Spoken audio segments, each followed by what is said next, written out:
नमस्कार, मैं हूं प्रतिभा मिश्रा। भारत की बात इलेक्शन स्पेशल आप देख रहे हैं। आप सभी का स्वागत है। राजधानी दिल्ली में जनता अपना फैसला ईवीएम में कैद कर चुकी है। आम आदमी पार्टी, बीजेपी और कांग्रेस तीनों ही दल सरकार बनाने के अपने अपने दावे कर रहे हैं। चुनाव के नतीजे 8 फरवरी को आएंगे, लेकिन उससे पहले एग्जिट पोल के रुझान हमारे पास आ चुके हैं। अलग अलग एग्जिट पोल के आंकड़े लेकर हमने अपने दर्शकों के लिए पोल और पोल्स तैयार किया है, वो हम आपको दिखाने वाले हैं। इस शो में हमारे साथ रुझानों पर चर्चा के लिए बेहद खास मेहमान भी मौजूद हैं। लेकिन उससे पहले इस वक्त की सबसे बड़ी खबर आपको बता दें, पोल और पोल्स में बीजेपी की सरकार बनने का अनुमान जताया जा रहा है। 8 एग्जिट पोल में बीजेपी को बढ़त नजर आ रही है। 2 एजेंसी के एग्जिट पोल में आम आदमी पार्टी तो बढ़त का अनुमान जताया जा रहा है। इसके अलावा एक एग्जिट पोल के रुझान बीजेपी और आम आदमी पार्टी के बीच कांटे की टक्कर दिखा रहे हैं। तो ये इस वक्त की बड़ी खबर है। पोल और पोल्स का निचोड़ आपके सामने हम रखने वाले हैं, तो अगले 1 घंटे कहीं आपको नहीं जाना है। एबीपी न्यूज पर लगातार हमारे साथ बने रहिए। देखिए, 8 फरवरी को एग्जैक्ट पोल्स के नतीजे आपके सामने होंगे, लेकिन आज पोल और पोल्स एबीपी न्यूज आपको दिखा रहा है। और इसके मुताबिक देखिए, जो अब तक के रुझान एग्जिट पोल के हैं वो कहीं ना कहीं बीजेपी को बढ़त दिखा रहे हैं। तो सबसे पहले बिना देरी किए पोल और पोल्स के आंकड़े आपके सामने रख देते हैं। हमने आपको 11 एजेंसियों के महा एग्जिट पोल वाले अनुमान दिखाए हैं। 11 एजेंसियों का पोल और पोल्स देखें तो इसमें आम आदमी पार्टी को 27 से 33 सीटें मिलने का अनुमान है। पहले ये समझ लीजिए कि 11 पोल और पोल्स का ये निचोड़ आपके सामने हम रख रहे हैं। बीजेपी को 36 से 42 सीटें मिलने की संभावना जताई जा रही है इन पोल्स में। इसके अलावा कांग्रेस के खाते में 0 से 1 सीट जा सकती है। अन्य का खाता खुलता हुआ फिलहाल नजर नहीं आ रहा है। जहां तक बात एग्जिट पोल्स की है, बार बार हम इस बात को दोहरा रहे हैं कि ये एग्जिट पोल है। एग्जैक्ट पोल्स के नतीजे 8 फरवरी को आप देख पाएंगे एबीपी न्यूज पर सबसे पहले। तो देखिए, सबसे पहले महा एग्जिट पोल में हम चाणक्य की बात कर लेते हैं। चाणक्य स्ट्रैटेजी का एग्जिट पोल क्या कहता है? तो ये कहता है कि आम आदमी पार्टी को 25 से 28 सीटें मिल सकती है, इसकी संभावना है। बीजेपी को 39 से 44 सीटें मिलने का अनुमान जताया गया है। कांग्रेस को 2 से 3 सीटें मिलने का अनुमान यहां पर नजर आ रहा है। यानी इस एग्जिट पोल की बात करें तो बीजेपी सरकार बनाती हुई नजर आ रही है। वोट प्रतिशत भी जल्दी से नजर डाल लेते हैं। आम आदमी पार्टी को 40%, बीजेपी को 43%, कांग्रेस को 10% और अन्य को 7% वोट शेयर यहां पर मिलता हुआ दिखाई दे रहा है चाणक्य के यहां पर जो एग्जिट पोल है उसमें। अब पोल डायरी की बात कर लेते हैं। यहां पर आम आदमी पार्टी को 18 से 25 सीट संभव है, ऐसा बताया जा रहा है। बीजेपी की बात करें तो 42 से 50 सीट का अनुमान जताया गया है। इसके अलावा कांग्रेस को 0 से 2 सीट का अनुमान जताया गया है। साथ ही अन्य की बात करें तो यहां पर खाता नहीं खुल रहा है। अब वोट प्रतिशत पर भी आप एक नजर डाल लीजिए। आम आदमी पार्टी को 42% वोट शेयर, बीजेपी को 45%, कांग्रेस को 9% और अन्य के खाते में 4% वोट शेयर यहां पर नजर आ रहा है। और ये पोल डायरी का आप देख रहे हैं एग्जिट पोल।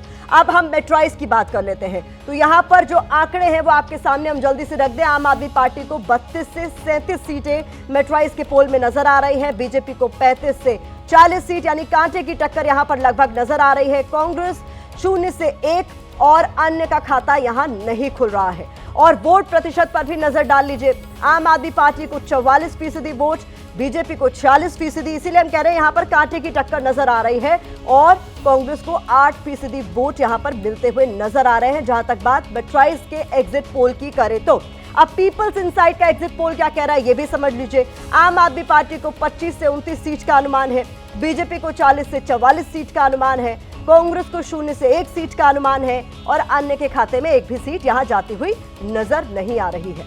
आगे बढ़ते हुए पोल पीपल पल्स की बात कर लेते हैं। तो इसमें जो आंकड़ा है वो किसके फेवर में है ये भी समझ लीजिए। ये एग्जिट पोल का जो अनुमान है वो आपके सामने हम फिलहाल रख रहे हैं। एग्जैक्ट पोल बार बार मैं दोहरा रही हूं, एग्जैक्ट पोल आपको 8 फरवरी को पता चलेगा एबीपी न्यूज पर। अब इस आंकड़े में, इस पोल पीपल पल्स में क्या नजर आ रहा है ये समझिए। आम आदमी पार्टी को 10 से 19 सीट, बीजेपी को 51 से 60 सीट, कांग्रेस को 0, अन्य को भी 0। आगे बढ़िए, पी मार्क का एग्जिट पोल ये कहता है कि आम आदमी पार्टी को 21 से 31 सीट का अनुमान है, बीजेपी को 39 से 49 सीट का अनुमान है, कांग्रेस को 0 से 2 सीट का अनुमान है। वोट प्रतिशत पर जल्दी से नजर डाल ले तो आम आदमी पार्टी को 42% वोट, बीजेपी को 45%, कांग्रेस को 9% और अन्य के खाते में 4% वोट यहां पर जाता हुआ नजर आ रहा है। इसके अलावा जेवीसी पोल की बात करें तो आम आदमी पार्टी 22 से 31 सीट लेती हुई यहां नजर आ रही है, बीजेपी 39 से 45 सीट यहां पर लेती हुई नजर आ रही है, कांग्रेस 0 से 2 सीट और अन्य के खाते में 0 से 1 सीट जाती हुई नजर आ रही है। इसके बाद हम माइंड ब्रिंग की बात करें तो इसके एग्जिट पोल के मुताबिक आम आदमी पार्टी 44 से 49 सीट यहां पर लेती हुई नजर आ रही है, बीजेपी 24 से 25 सीट लेती हुई नजर आ रही है और कांग्रेस 0 से 1 सीट। यानी एक और ऐसा एग्जिट पोल सामने आया है जहां पर आम आदमी पार्टी की सरकार बनने का अनुमान जताया गया है।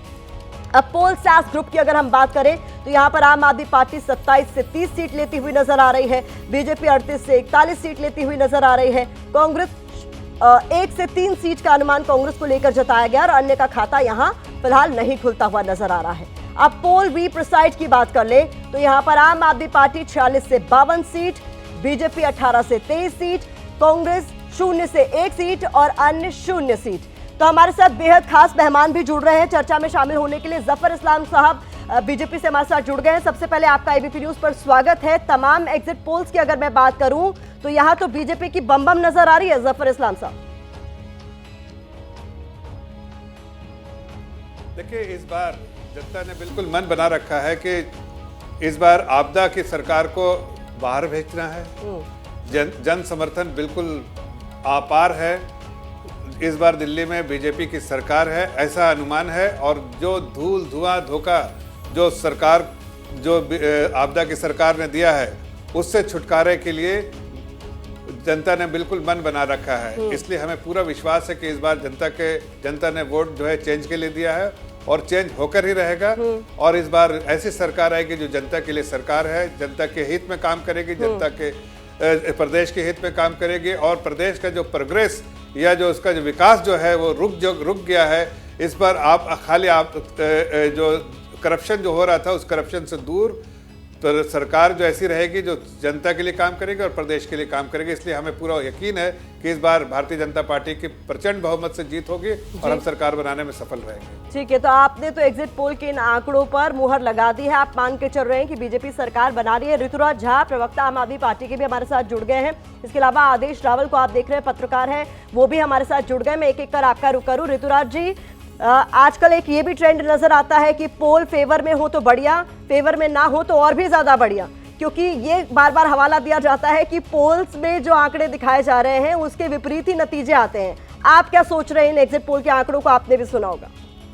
देखिए, मैं विनम्रता से एक बात कहना चाहता हूं कि आपने अगर इनके जो जितने भी एग्जिट पोल्स हैं, अगर आपने इनका ट्रैक रिकॉर्ड देखा होगा तो मुझे लगता है कि जब आप ये नंबर्स टीवी पे दिखाते हैं तो उसके साथ साथ आप वो नंबर भी दिखाया करो कि पिछले कितने चुनावों में इन्होंने एग्जिट पोल में क्या क्या प्रिडिक्ट किया और उसके अगेंस्ट में क्या रिजल्ट आया।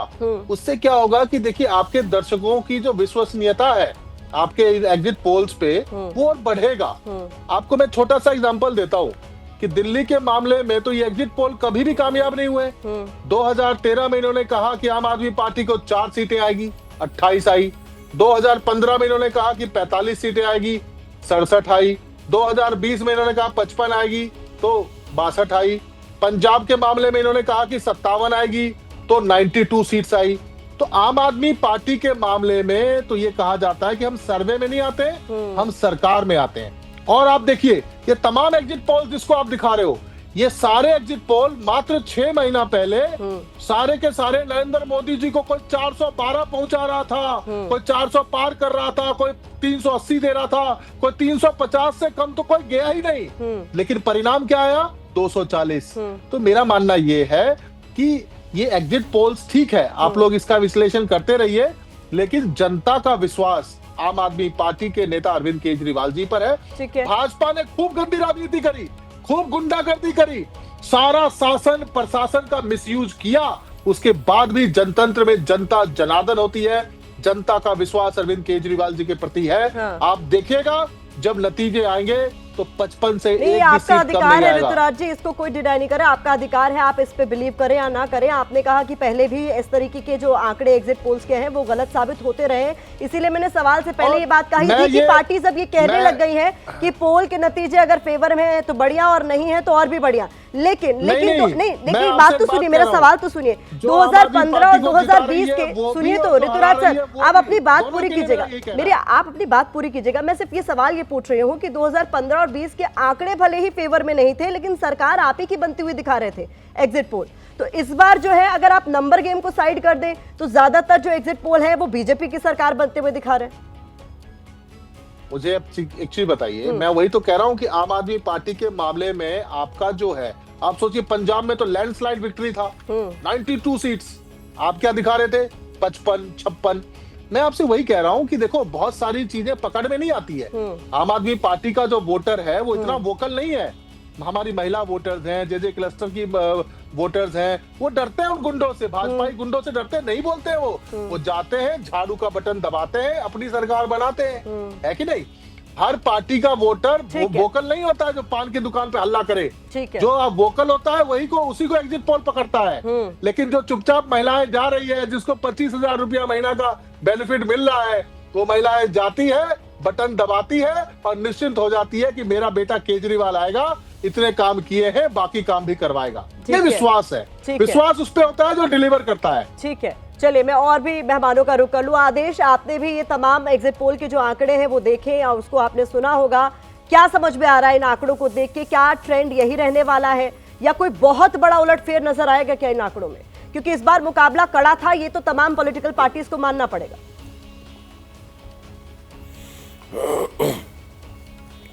देखिए प्रतिमा, मेरे 2-3 इसको लेके सोच है कि एक तो मैं जो क्रेडिबिलिटी है एग्जिट पोल्स की पिछले कुछ चुनाव में काफ़ी हार्म हुई है, तो मैं उस पर टिप्पणी करना नहीं चाहता जो नंबर्स आए हैं। जी आदेश, मुझे लगता है कनेक्टिविटी का कोई इशू है, आप उसको दुरुस्त कराइए। मैं जफर इस्लाम साहब का तब तक रुख करना चाहूंगी। जफर इस्लाम साहब, मैं आपका रुख करूं उससे पहले इसको लेकर लगातार राजनीतिक प्रतिक्रियाएं भी आना शुरू हो गई हैं जो एग्जिट पोल के आंकड़े अब तक रिफ्लेक्ट कर रहे हैं, जरा एक नजर उस पर डालते।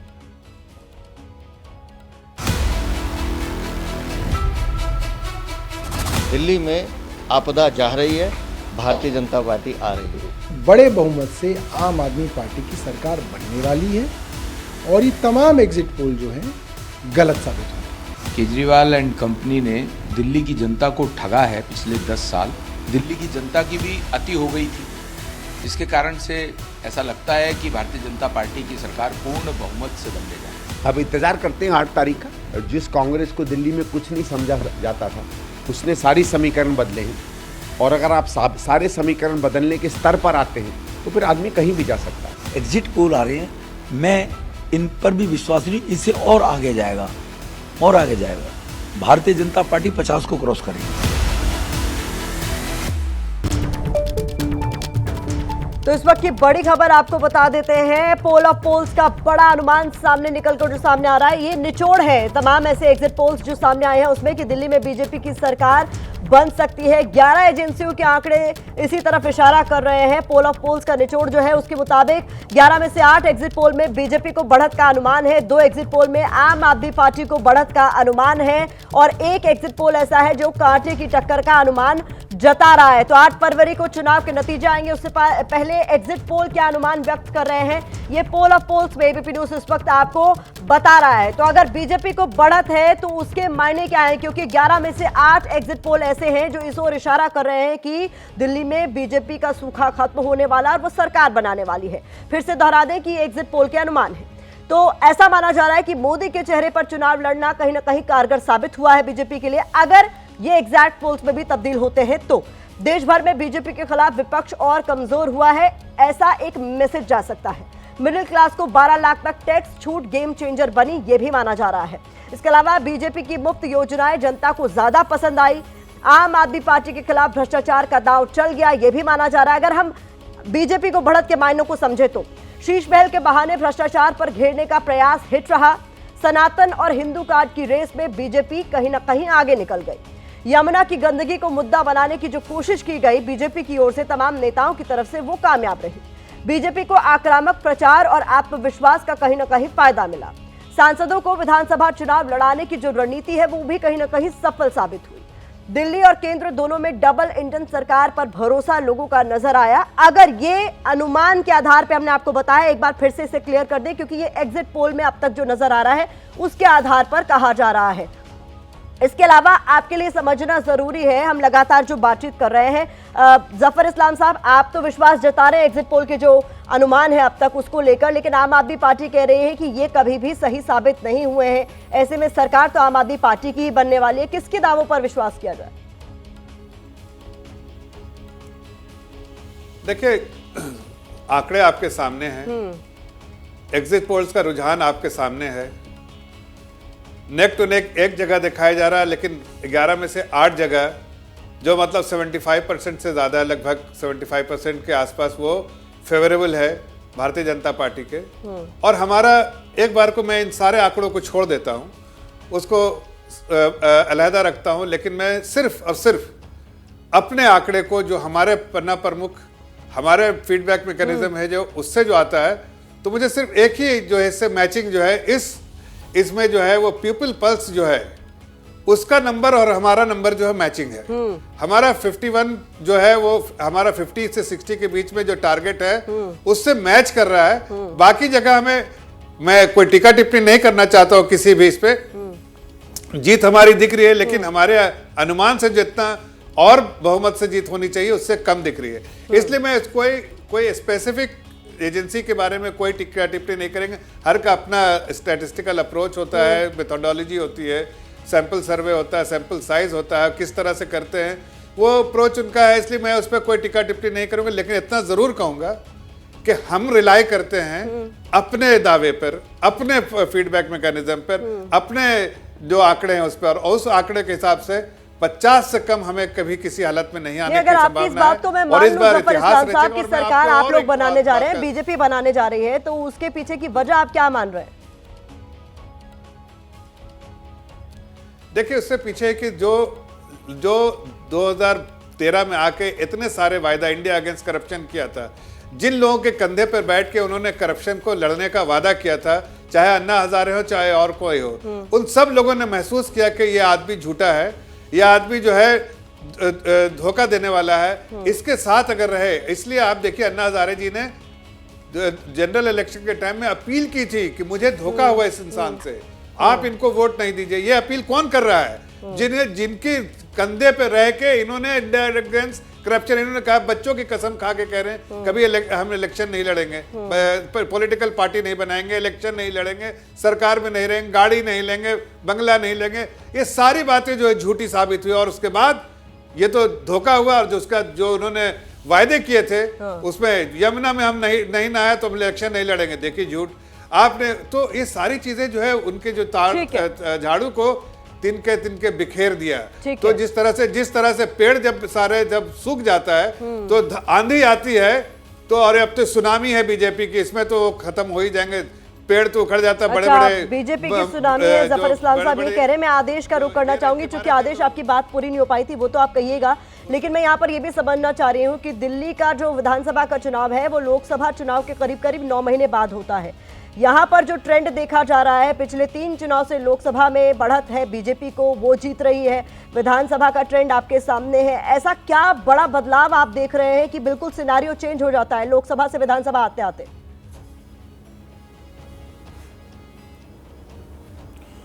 देखिए, जो पिछला ट्रेंड है 2015 का और 2020 का, जिसमें 2014 में जब प्रधानमंत्री मोदी को देश ने पूर्ण बहुमत की सरकार दी, और उसके बाद 2015 में दिल्ली के चुनाव आए तो अरविंद केजरीवाल को भी बड़ा भारी संख्या में उनको समर्थन दिया गया। ऐसे ही 2019 में हुआ, 303 सीटें प्रधानमंत्री मोदी के नाम पे आई, और 2020 में आपने देखा कि फिर से सरकार बनी केजरीवाल की। अब की बार क्या है, थोड़ा अलग इसलिए है कि अरविंद केजरीवाल के ऊपर शराब घोटाले के आरोप हैं, वो जेल से आए हैं, उनके ऊपर शीश महल के आरोप हैं, उनके ऊपर इस बात के आरोप हैं कि उनके विधायकों ने काम नहीं किया। तो ये एक लिटमस टेस्ट है अरविंद केजरीवाल का। सब ने कहा कि उनको इस्तीफा देना चाहिए जेल से, जब वो जेल चले गए थे उन्होंने इस्तीफा नहीं दिया, वो बाहर आए तो इस्तीफा दिया, स्ट्रैटेजी चेंज करी।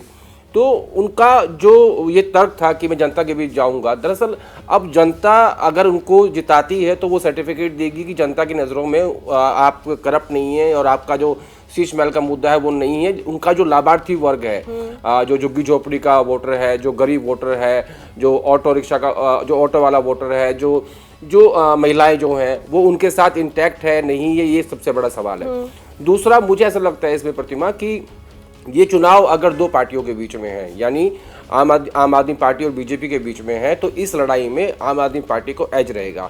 लेकिन जिस हिसाब से इस पिछले 1 महीने से चर्चा हो रही है कि कांग्रेस पार्टी बड़े स्ट्रांगली चुनाव लड़ रही है, अगर मामला ट्रायंगुलर हो जाता है, त्रिकोणीय हो जाता है, तो ऐसे में कांग्रेस पार्टी का जो खोया हुआ वोट बैंक है पिछले 11 साल का, वो उसे वापस लेने की कोशिश करेगी और वो आम आदमी पार्टी के कोटे से कम होगा।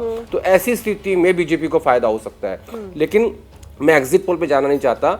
बेसिकली ये लिटमस टेस्ट अरविंद केजरीवाल का कि जनता उन्हें इस बात के लिए आरोपी मानती है कि उन्होंने शराब घोटाला किया है। लेकिन साथ साथ मैं ये भी कहूंगा कि प्रधानमंत्री मोदी ने 3 बार देश जीत लिया, लेकिन उनका भी ये लिटमस टेस्ट है कि जब इतिहास में कभी सालों बाद इस बात की चर्चा होगी कि उन्होंने 3 बार देश जीत लिया था लेकिन दिल्ली नहीं जीत पाए थे। तो क्योंकि चेहरा इस बार प्रधानमंत्री नरेंद्र मोदी का है, किसी लोकल चेहरे को आगे नहीं किया गया है, तो मुझे लगता है कि दोनों तरफ का लिटमस टेस्ट है।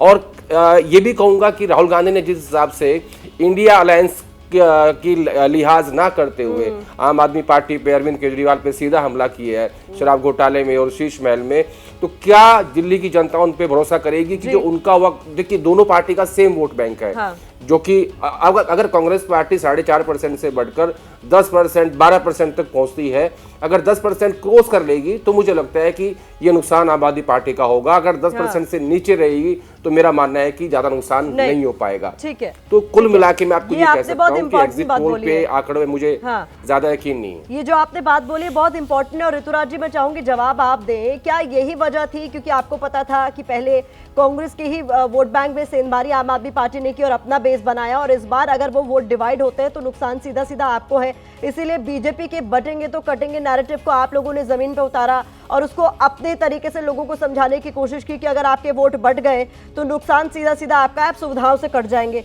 दूसरा सवाल मेरा ये है, क्योंकि पॉलिटिक्स पूरा परसेप्शन का खेल है ऋतुराज जी, तो ये परसेप्शन बनाने की कोशिश पूरे चुनाव में पूरी जद्दोजहद की गई है कांग्रेस की तरफ से भी, बीजेपी की तरफ से भी, कि भ्रष्टाचार तो आप लोगों ने किया है। तो क्या ये आरोप चिपके हैं वाकई में, ये बड़ा सवाल। मैं आपको एक बात कहना चाहता हूं कि दिल्ली के जो वोटर हैं वो देश में सबसे समझदार वोटर माने जाते हैं, सबसे जागरूक वोटर माने जाते हैं। अगर आप पिछले कुछ चुनाव अगर देखेंगे तो आपको ये बात बहुत अच्छे से समझ में आएगा। और अभी आपने देखा होगा पूरे देश भर में जो चुनाव होते हैं, it is more like a presidential election जैसे यूएस में होता है कि दिस वर्सेस दिस, है ना। तो सेंटर में भी आपने देखा यही होता है, राज्यों में भी यही होता है। तो यहाँ पर कोई ट्रायंगुलर फाइट का कोई मतलब नहीं है। दिल्ली के लोग या तो जिताने के लिए वोट कर रहे हैं या हराने के लिए वोट कर रहे हैं, मेरी बात समझ रहे हैं। तो और बहुत ही समझदार वोटर है, इसलिए मैं कहता हूँ ये जो नंबर्स आपके हैं, ये जब 8 तारीख को परिणाम आएगा तो भी हम आपके टीवी पे बैठ के डिबेट करेंगे और आप देखिएगा हमेशा की तरह ये जो नंबर्स का क्रेडिबिलिटी है ये फिर से 0 साबित होगा, क्योंकि पिछले जितने भी चुनाव के अंदर में, और मुझे तो लगता है कि एबीपी न्यूज जो है बहुत बड़ा चैनल है, राष्ट्रीय चैनल है, और आपको अपनी विश्वसनीयता बनाने के लिए इसको करना चाहिए कि हर चुनाव में एग्जिट पोल के ये आंकड़े थे और परिणाम के ये आंकड़े थे। ऋतुराज जी क्या क्लियर कर दूं, एक बात क्लियर कर दूं, आप अपनी बात जारी रखिएगा, मैं आपको पूरा समय दूंगी। एक बात क्लियर कर दूं कि ये एबीपी न्यूज का एग्जिट पोल नहीं है, ये अलग अलग एजेंसीज का एग्जिट पोल है जिसका निचोड़ हम आपके सामने रख रहे हैं, दर्शकों के सामने रख रहे हैं। और मैं बार बार इस बात को इसीलिए दोहरा रही हूँ कि ये केवल अनुमान है, एग्जैक्ट पोल के नतीजे अलग हो सकते हैं, जिसके लिए हमें 8 फरवरी का इंतजार करना होगा। जी कंटिन्यू। मैं आपसे विनम्रता से एक बात कह रहा हूँ, आपने दूसरों के आंकड़े दिखाए, उसमें प्रॉब्लम नहीं है। हाँ। क्योंकि आप दिखा रहे हैं तो आप साथ में ये भी जरूर दिखाएं कि देखिए इन्होंने ये प्रिडिक्ट किया था पिछली बार और उसका परिणाम ये आया। क्योंकि दिल्ली के मामले में, पंजाब के मामले में, या यूं कहें आम आदमी पार्टी के मामले में एग्जिट पोल हमेशा फेल रही है, क्योंकि हमारा वोटर जो है गरीब आदमी, जे क्लस्टर का, कच्ची कॉलोनियों का वोकल नहीं होता है, वो जाता है, बटन दबाता है, केजरीवाल जी को अपना मुख्यमंत्री बनाता है और हर महीने 25,000 रुपए का बचत कराता है।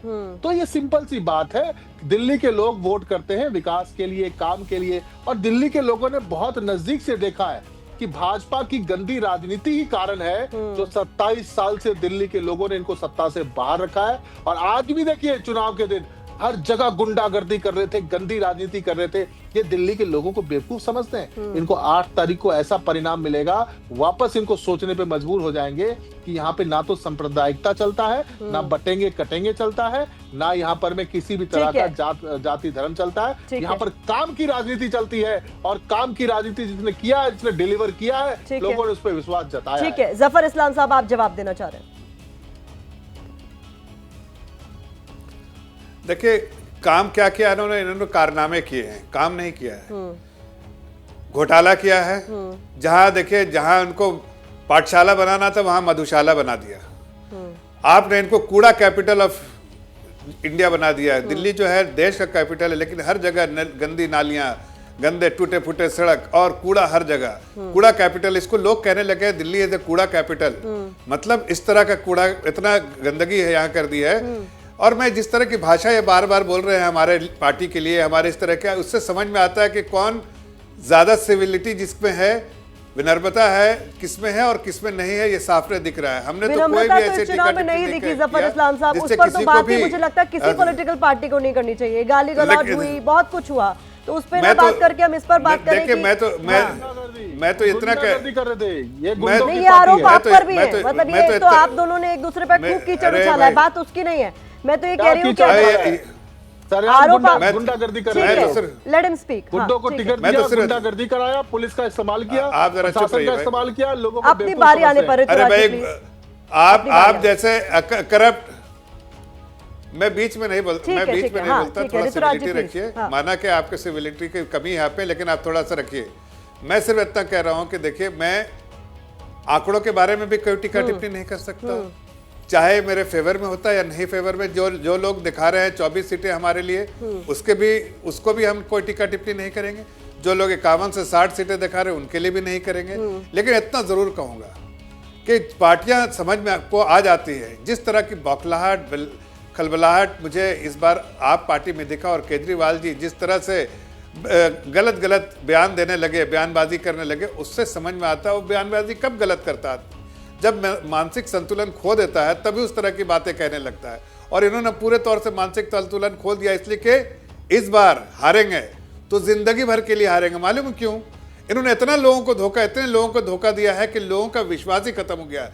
अब ये जनता के सहारे थे, मैं मानता हूं इस बात को कि जनता ने इनको जिताया था, जनता ने इनको प्रचंड बहुमत दी थी। लेकिन ये वही जनता आज समझ चुकी है कि ये सिर्फ वो पार्टी है जिसका मुखिया जो है लोगों को वर्गला सकता है और धुआं और धोखा दे सकता है, उसके बियॉन्ड कुछ नहीं कर सकता है। जो अपने बच्चों की कसम खाए और फिर विपरीत काम करे, उससे समझ में आता है कि उससे बड़ा झूठा आदमी नहीं हो सकता। जब वो अन्ना हजारे जैसे अच्छे इंसान के कंधे पे बैठ के बोले कि हम नहीं, वह राजनीतिक मिशन कभी नहीं है, मैं कभी राजनीति में नहीं जाऊंगा, और राजनीति में आए तो उससे समझ लीजिए कि ये आदमी पद के लिए अपनी जो उसकी चाहत है उसके लिए वो किसी को भी धोखा दे सकता है, किसी के सीने पे भी चढ़ सकता है, किसी का भी इस्तेमाल कर सकता है। और इसीलिए मैं कहता हूं कि जिस तरह से दिल्ली में घोटाला हुआ है, शराब घोटाला, जिस तरह से उन्होंने नीतियां बनाई, हर जगह पे उन्होंने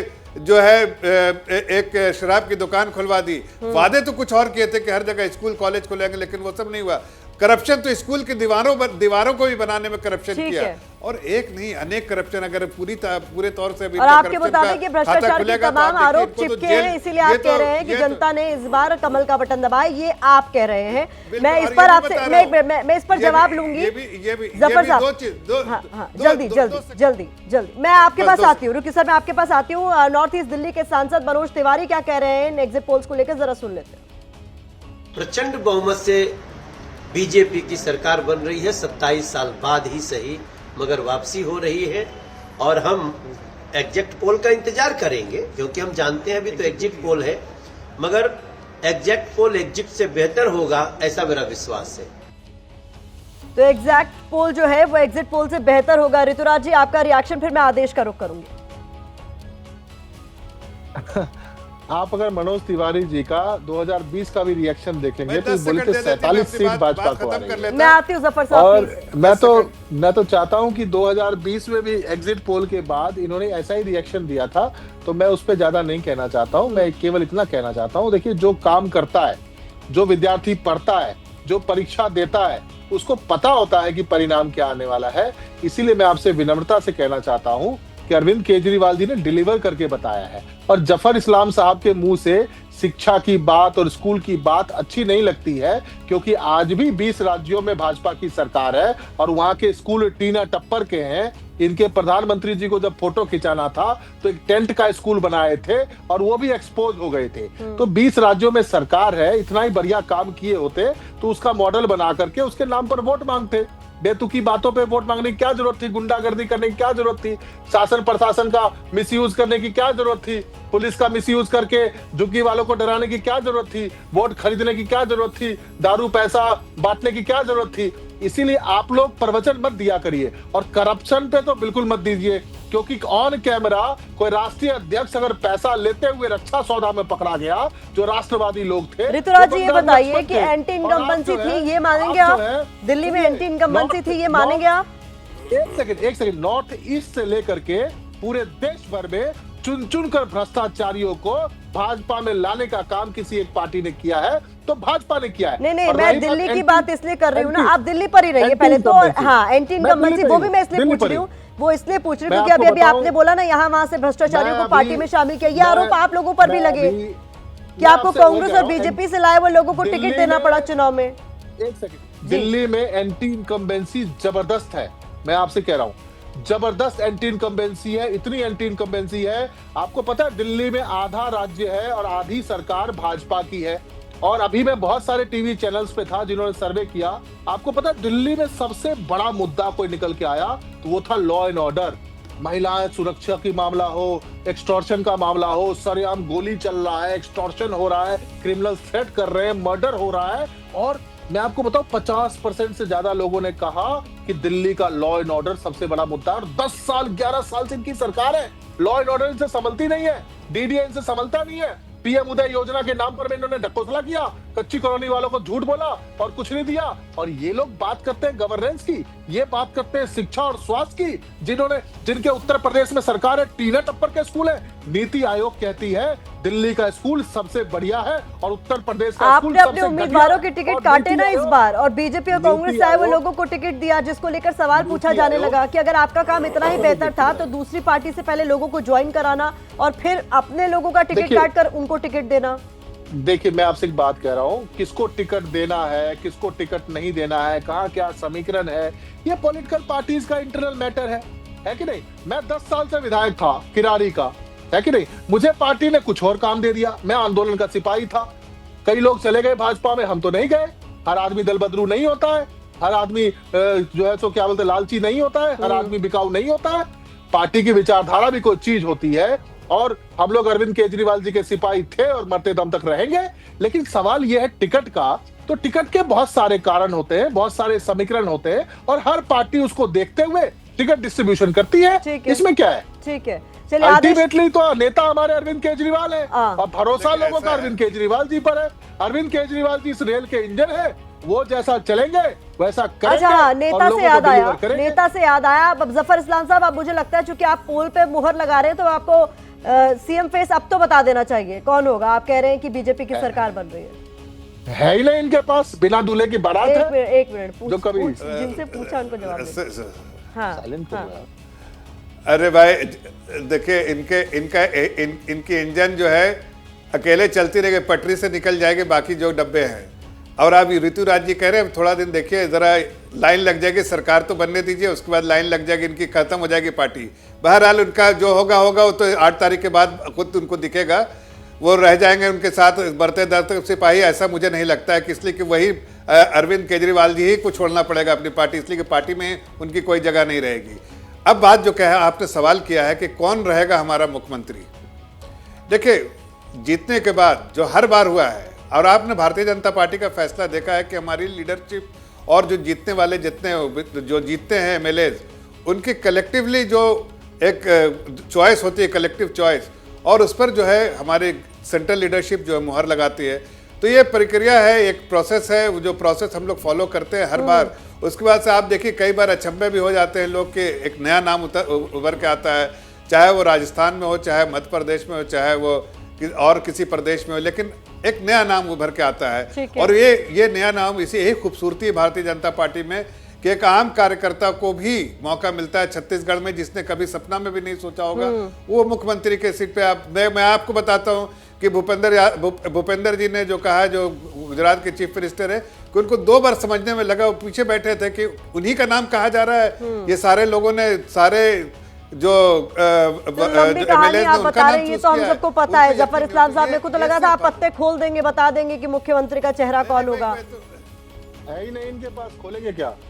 मैं ऐसा बता सकता हूँ, देखिए, अरे भाई, हमारे यहाँ बेंच स्ट्रेंथ जितना है ना, आपके यहाँ है भी नहीं। आपके यहाँ तो एक आतिशी जी को बनाया जो ये कहने से भी मजबूर हो रही है कि मैं चीफ मिनिस्टर नहीं हूँ। 27 साल से काफी बड़ा हमने तो शपथ ली है, लेकिन मैं हूँ नहीं। केजरीवाल चीफ मिनिस्टर है। नहीं, हाँ, केजरीवाल जी चीफ मिनिस्टर, मैं नहीं हूँ। ये शपथ लेने के बाद, शपथ लेके देश की सेवा, प्रदेश की सेवा करने की शपथ ली जाती है। ये नहीं कि केजरीवाल जी की सेवा की जाती है कि हर बात पे कह के मैं नहीं, केजरीवाल से सीएम है। मैं तो सिर्फ उनको सीएम बनाने के लिए। ठीक है, आप आदेश का रुख करूंगी, उससे पहले सुना देते हैं मालवीय नगर से आम आदमी पार्टी के उम्मीदवार सोमनाथ भारती क्या कह रहे हैं।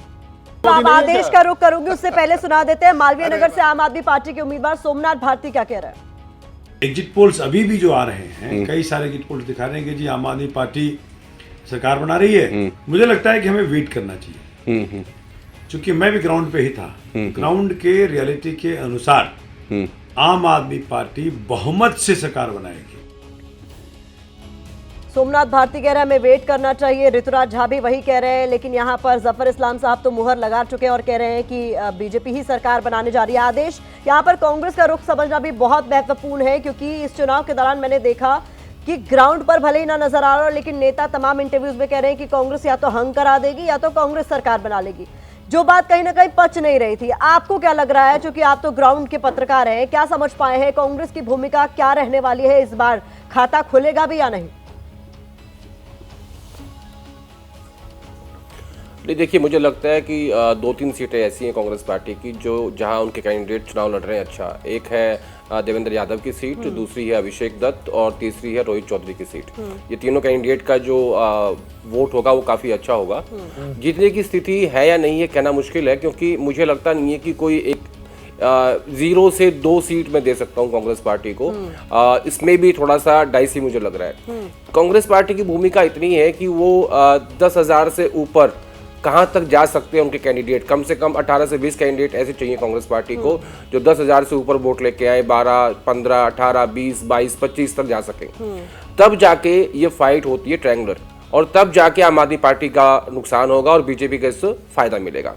अब ये सिचुएशन कैसे बन रही है? दरअसल ये देखिए कि अगर मैं डाटा उठाऊं 2020 का और 2015 का, तो 2015 में सिर्फ 36 सीटें ऐसी थी जिनके ऊपर कांग्रेस पार्टी को 10,000 से ऊपर वोट मिला था और मैक्सिमम 30,000 तक गया था।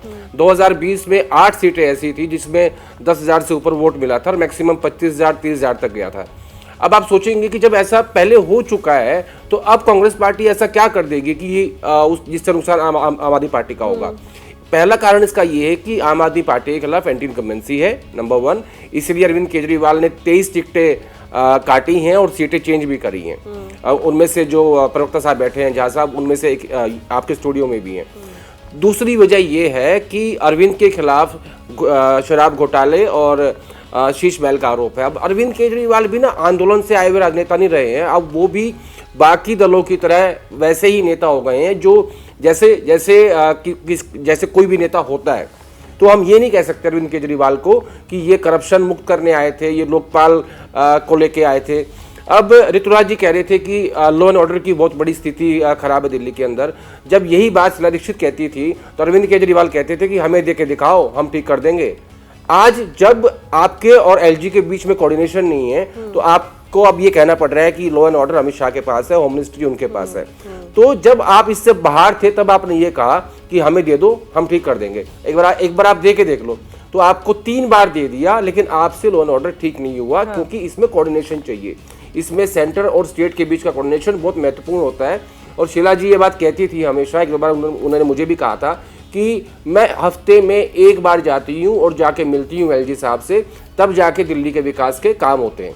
तो जब आपका सवाल था उस पर वापस आता हूँ। कि कांग्रेस पार्टी की भूमिका क्या है। कांग्रेस पार्टी की भूमिका ये है कि वो जितना ज़्यादा वोट लेके आएगी। कांग्रेस पार्टी ये चाहती है कि इन 18 से 20 सीटों पे जितना भी वोट लास्ट के ठीक है, लेकिन ओवरऑल उनको 12 से 15% वोट शेयर चाहिए, जो 4.5% पे आज है। अगर वो इसमें कामयाब होती है, यानी 10 से ऊपर अगर जाती है, तो ट्रायंगुलर फाइट हो जाएगी और आम आदमी पार्टी का नुकसान होगा, जिससे बीजेपी को फायदा मिलेगा। अब सवाल ये उठ रहा है कि यार इंडिया अलायंस में ये क्या हो रहा है कि आज कांग्रेस पार्टी चुनाव ऐसा लड़ रही है कि जिससे सरकार बीजेपी की बन जाए। दरअसल इसके पीछे की वजह यह है कि जहां जहां आम आदमी पार्टी जाती है, गुजरात में, दिल्ली में, पंजाब में, वो सिर्फ कांग्रेस पार्टी का वोट खा रही है। तो इन तीनों राज्यों के नेताओं ने अपने लीडरशिप को कन्विंस किया, राहुल गांधी को कन्विंस किया कि हमें सत्तारूढ़ पार्टी के खिलाफ लड़ना चाहिए। हम कब तक इस बात पे खुश होंगे कि हमने बीजेपी को हरा दिया और दूसरी पार्टी जीत गई, भले ही कांग्रेस पार्टी 0 पे रहे। तो ये है इसके पीछे की कहानी। कांग्रेस की जो स्ट्रैटेजी है कि वो लड़ना चाहती है, अपना खोया हुआ ग्राउंड वापस पाना चाहती है। उनको पता है कि उनको सीट नहीं आएंगी, लेकिन उनका जो वोट शेयर है, उनका जो संगठन है, उसको रिवाइव करना चाहती है।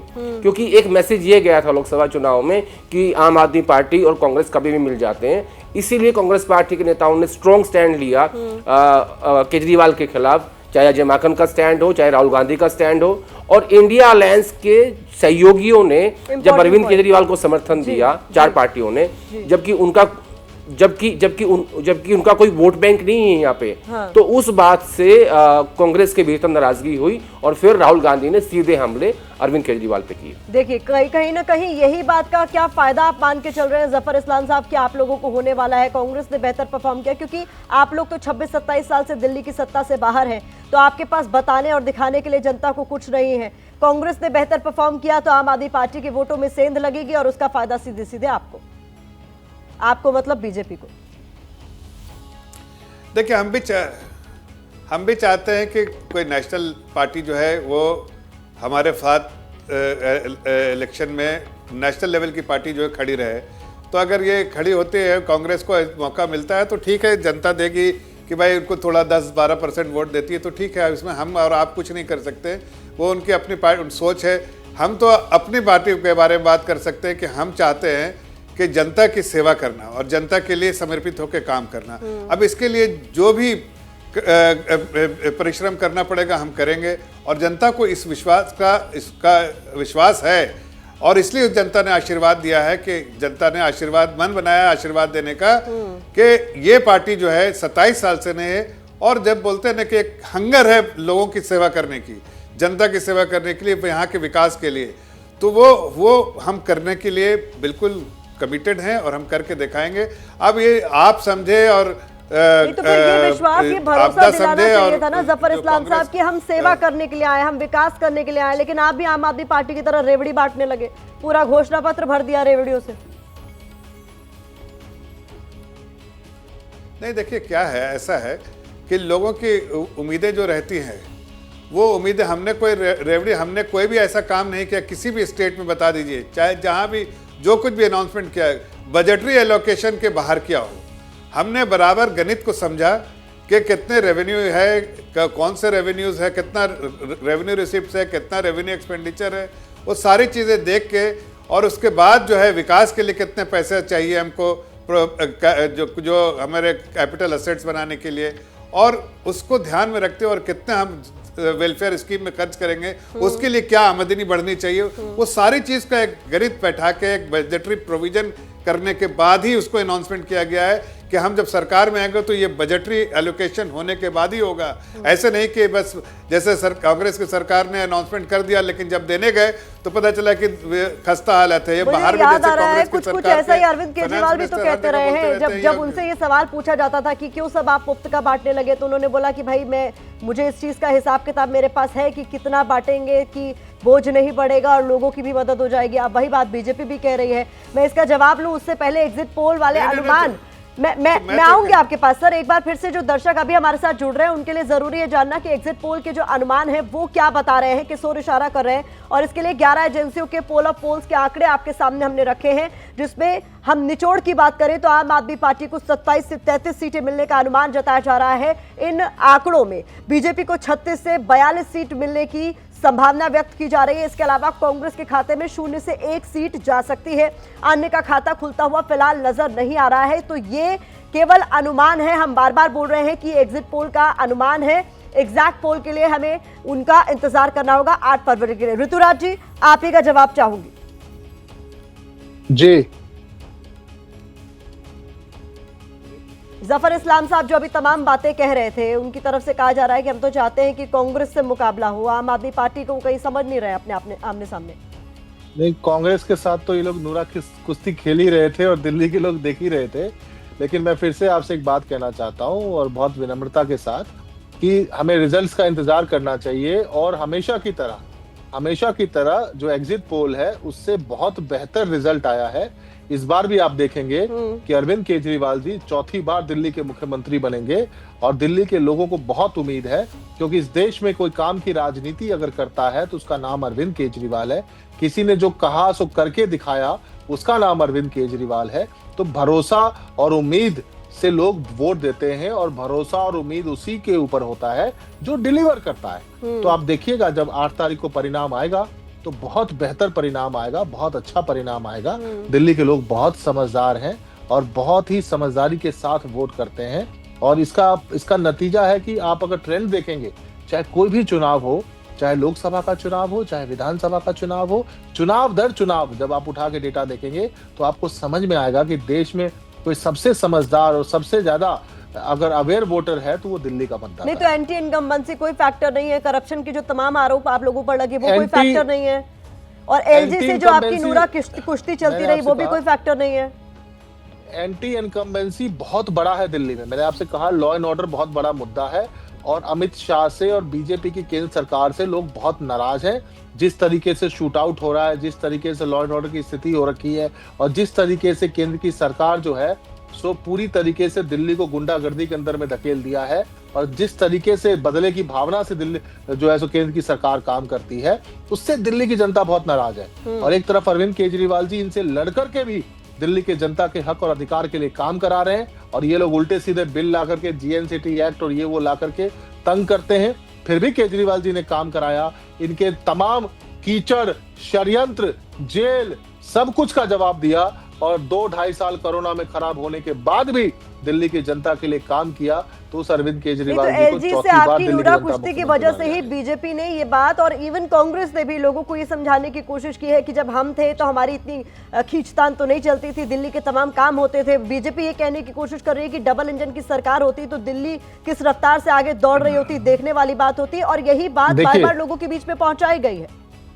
मैं आपको बताऊं, दिल्ली में डबल इंजन की सरकार पिछले लगभग आप देखिए केंद्र में किसकी सरकार, मोदी जी की सरकार। नगर निगम में किसकी सरकार थी 15 साल से, तो भारतीय जनता पार्टी की सरकार। तो 2 साल पहले हमें नगर निगम मिला है। तो आप देखिए कि लगभग 9 साल तक दिल्ली में डबल इंजन की सरकार थी। तो कोई 2 काम बता दो जो आपने किया हो। कूड़े का पहाड़ इकट्ठा कर दिया, पूरे नगर निगम को बर्बाद कर दिया। निगम के स्कूल जाके देखो टीना टप्पर के कर दिए। ये किस मुंह से डबल इंजन की सरकार बोलते हैं? डबल इंजन की सरकार है उत्तर प्रदेश में, टीना टप्पर के स्कूल है, जाके देखो। राजस्थान में डबल इंजन की सरकार है, मध्य प्रदेश में तो अपने दावे लगातार पॉलिटिकल पार्टीज कर रही हैं और इसमें जो फैसला है वो जनता जनार्दन ने कर दिया है। नतीजों में सब कुछ साफ हो जाएगा जब एग्जैक्ट पोल्स के नतीजे आएंगे। लेकिन महा एग्जिट पोल एबीपी न्यूज पर लगातार जारी।